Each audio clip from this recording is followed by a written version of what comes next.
بسم اللہ الرحمن الرحیم۔ السلام علیکم ورحمۃ اللہ وبرکاتہ۔ جماعت ہفتم کے طلباء کو ایک دفعہ پھر خوش آمدید کہا جاتا ہے۔ بیٹا، گزشتہ ویڈیو میں ہم نے اپنی کتاب کے تیسرے سبق نعت کا بخوبی مطالعہ کیا تھا، جس میں بلند خوانی بھی شامل تھی اور الفاظ کی وضاحت بھی۔ امید ہے کہ آپ اب تک سبق کا سر ورق بنا چکے ہوں گے۔ آج ہم اگلے مرحلے کی جانب بڑھ رہے ہیں۔ اس سے پہلے آپ نے نہ صرف سر ورق بنا لیا ہوگا بلکہ حاشیہ کے تحت جو الفاظ کے معنی واضح کیے گئے تھے، آپ نے ان الفاظ کو معنی کے ساتھ اپنی کاپیوں میں تحریر بھی کر لیا ہوگا۔ ہم مشق کی جانب بڑھ رہے ہیں، جیسا آپ کو اسکرین سے بھی واضح ہے، ٹھیک ہے۔ میں نے آپ کی آسانی کے لیے سوالات یہاں بورڈ پر تحریر کر دیے ہیں، ملاحظہ فرمائیے۔ جی بیٹا، سبق نعت صفحہ نمبر 15 کے مشقی سوالات اس وقت آپ کی نگاہوں کے سامنے ہیں۔ بیٹا، میں نے سوالات یہاں واضح تحریر کر دیے ہیں، آپ انشاءاللہ بخوبی پڑھ سکتے ہیں۔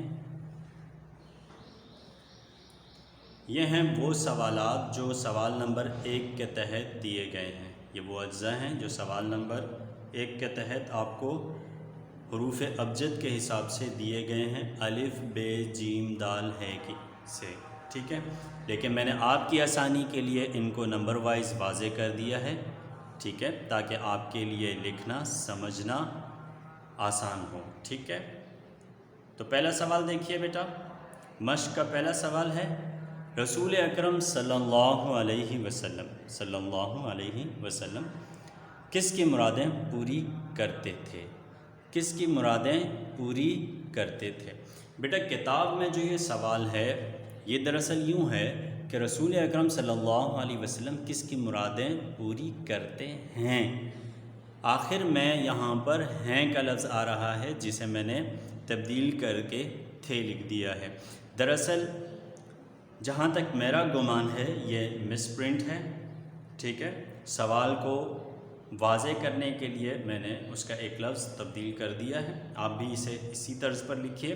رسول اکرم صلی اللہ علیہ وسلم کس کی مرادیں پوری کرتے تھے؟ اس کا جواب بے حد آسان ہے، اور آپ کی صلاحیتوں سے امید ہے کہ انشاءاللہ آپ اس کا جواب خود تحریر کر لیں گے۔ رسول اکرم صلی اللہ علیہ وسلم ہر ضرورت مند کی مراد پوری فرمایا کرتے تھے، اور آپ کے دروازے سے کوئی خالی ہاتھ نہیں لوٹتا تھا۔ جواب میں آپ کو بتا رہا ہوں، نوٹ فرما لیجئے۔ رسول اکرم صلی اللہ علیہ وسلم ہر ضرورت مند کی مراد پوری فرمایا کرتے تھے، اور آپ کے پاس سے کوئی خالی ہاتھ نہیں لوٹتا تھا، ٹھیک ہے۔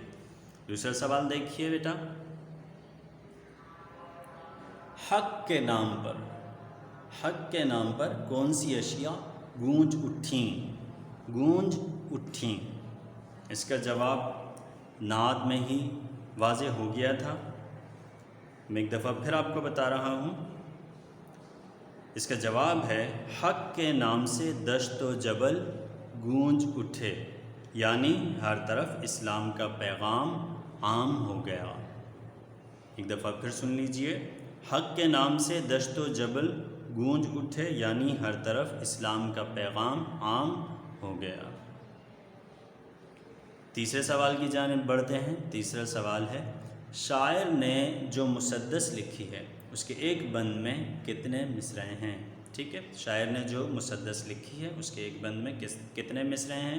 اس کا جواب آپ کو واضح کر دیا گیا تھا، یقیناً آپ جانتے ہوں گے۔ جی، شاعر نے جو مسدس لکھی ہے اس کے ہر بند میں 6 مصرعے ہیں، ٹھیک ہے۔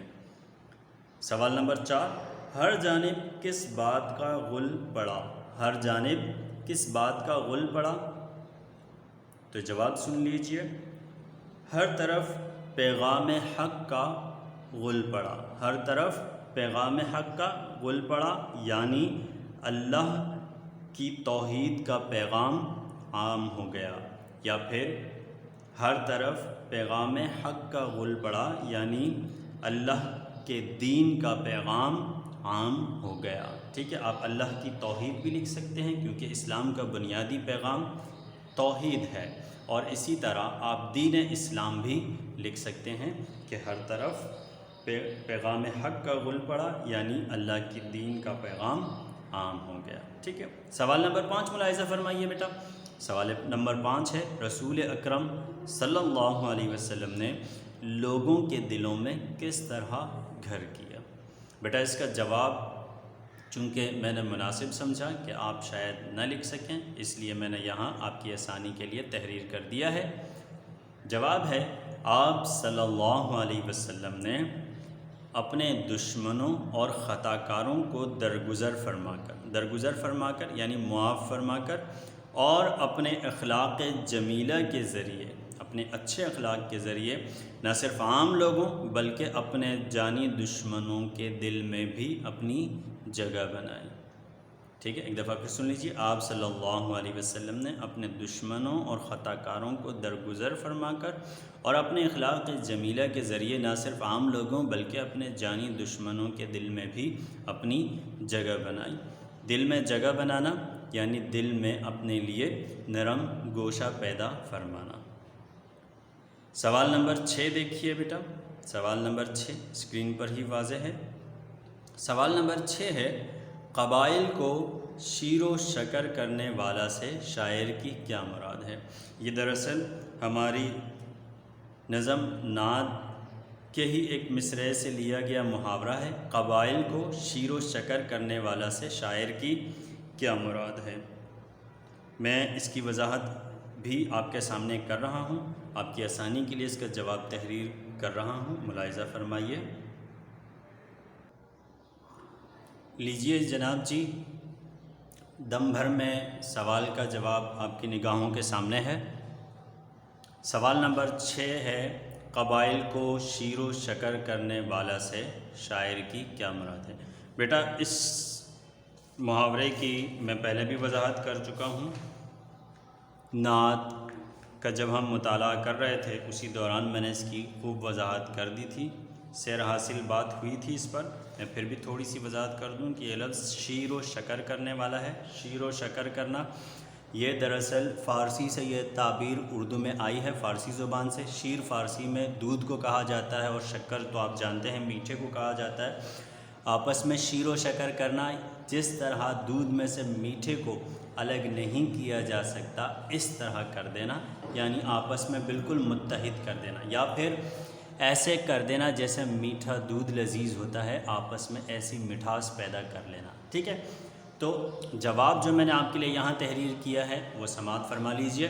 قبائل کو شیر و شکر کرنے والا سے شاعر کی مراد حضور نبی الرحمہ صلی اللہ علیہ وسلم، حضور نبی الرحمت صلی اللہ علیہ وسلم کی ذات اقدس ہے۔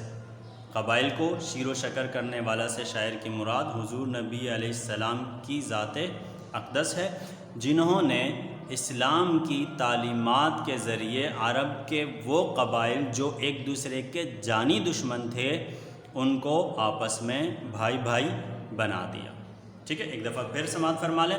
قبائل کو شیر و شکر کرنے والا سے شاعر کی مراد حضور نبی الرحمہ صلی اللہ علیہ وسلم کی ذات اقدس ہے، جنہوں نے اسلام کی تعلیمات کے ذریعے عرب کے وہ قبائل جو ایک دوسرے کے جانی دشمن تھے ان کو آپس میں بھائی بھائی بنا دیا۔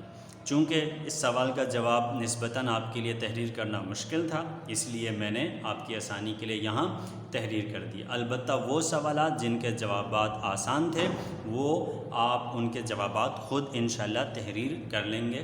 اچھا، سوال نمبر 7 دیکھیے بیٹا۔ سوال نمبر 7 ہے، اس نظم کے خالق کا نام بتائیے۔ تو اس نظم کے خالق کا نام، اس کے قلم کار جو ہیں وہ آپ جانتے ہیں، واقف ہیں، پڑھ چکے ہیں، لہٰذا آپ ان کا نام بھی تحریر کر لیجئے۔ ٹھیک ہے بیٹا، یہ ہیں وہ 7 سوالات جو میں نے اس ویڈیو میں واضح کیے ہیں، جو سوال نمبر 1 کے تحت اجزاء کی شکل میں حروف ابجد کے حساب سے دیے گئے ہیں۔ میں نے ان کو نمبر وائز 7 سوالات کے طور پر یہاں واضح کر دیا ہے، لہٰذا آج کا کام یہ ہے بیٹا کہ آپ ان 7 سوالات کے جوابات تحریر کریں گے۔ ٹھیک ہے، نوٹ فرما لیں ڈائری۔ جی بیٹا، آج کی ڈائری نوٹ فرما لیجیے۔ امید ہے کہ آپ تمام کام سمجھ چکے ہوں گے۔ اپنی دعاؤں میں یاد رکھیے گا۔ اگلی ویڈیو میں دوبارہ ملاقات ہوگی۔